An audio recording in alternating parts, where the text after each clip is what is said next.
Reflections on the Good News of Jesus Christ for the 14th Sunday of Ordinary Time from the Gospel according to Luke. At that time, the Lord appointed 72 others, whom he sent ahead of him in pairs to every town and place he intended to visit. He said to them, "The harvest is abundant, but the laborers are few. So ask the master of the harvest to send out laborers for his harvest. Go on your way. Behold, I am sending you like lambs among wolves. Carry no money bag, no sack, no sandals, and greet no one along the way. Into whatever house you enter, first say, 'Peace' to this household. If a peaceful person lives there, your peace will rest on him. But if not, it will return to you. Stay in the same house and eat and drink what is offered to you, for the laborer deserves his payment. Do not move about from one house to another. Whatever town you enter, and they welcome you, eat what is set before you, cure the sick in it, and say to them, 'The kingdom of God is at hand for you.'" The good news of the Lord.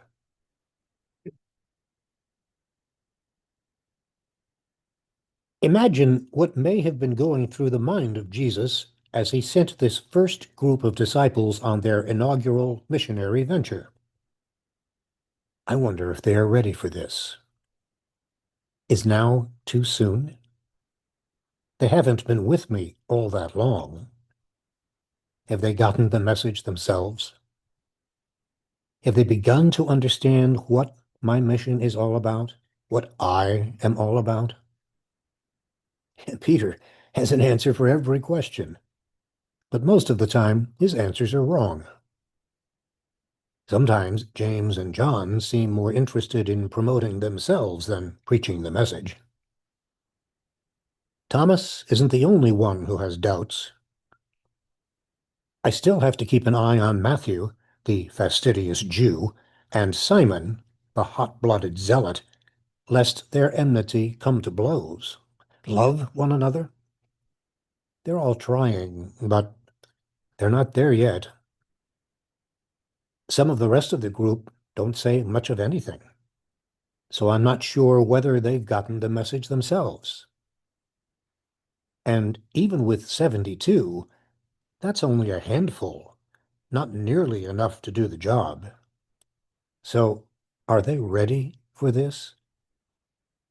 Or perhaps I should ask, am I ready for this? But Father, even though you sent me on this mission, I must remember that you don't expect me to fulfill it all by myself.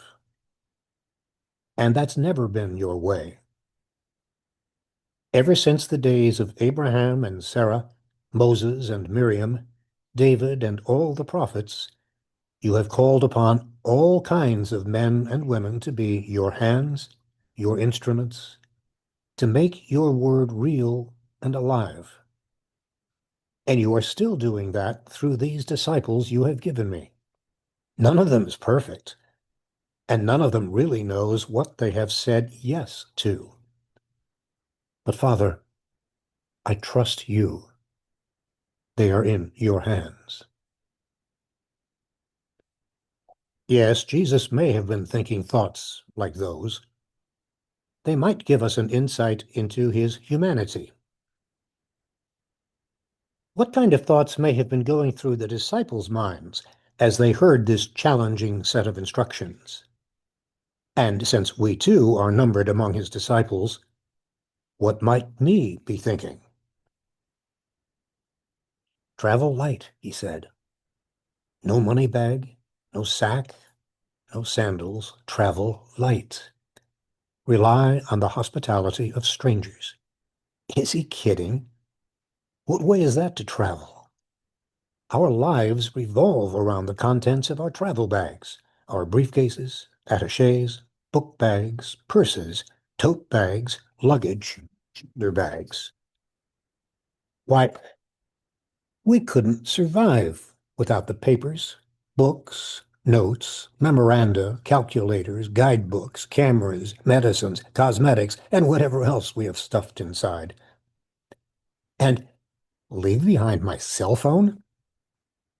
My cell phone is my life. Without it, I'm lost. Lose my cell phone, and my life is, for all intents and purposes, over.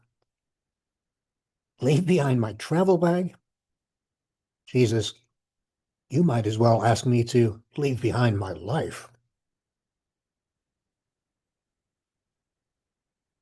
And how would Jesus respond? That's exactly what I'm asking you to do.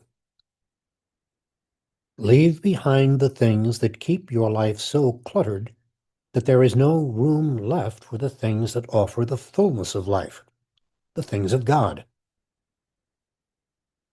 Unpack those things and values that overwhelm your life with the mindless pursuit of wealth, status, power, and pleasure. Pursue instead love, mercy, justice, peace. Those are the values of my kingdom.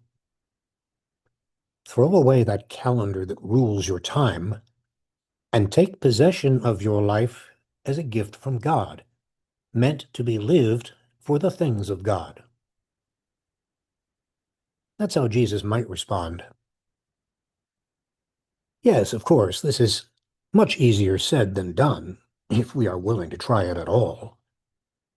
But clearing out the clutter of our lives, in order to make room in our spirits and consciences for the critically important values that Jesus shows us, is the constant struggle for the faithful disciple. We have been called by Jesus to focus our lives not on the boxes of stuff we accumulate, but on the treasures of God that we carry within our hearts and spirits, and that we are willing to share with one another.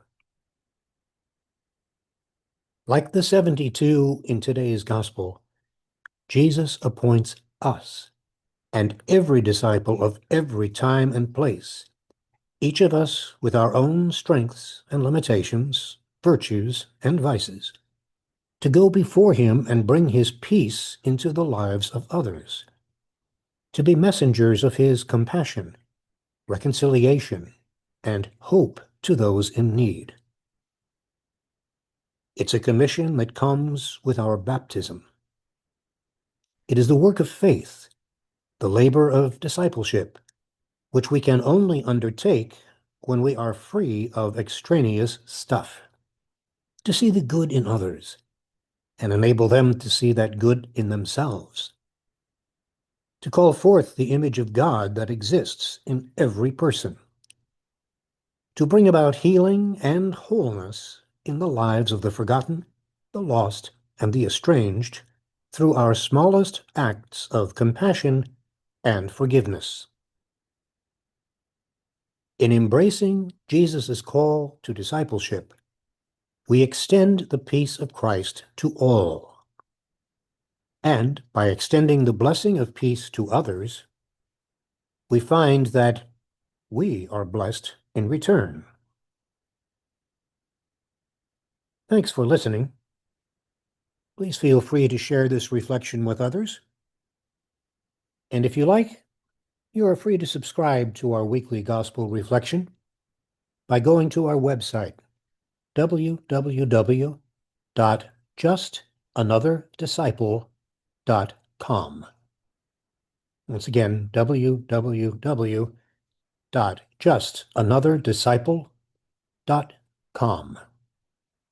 And once again, thanks for listening.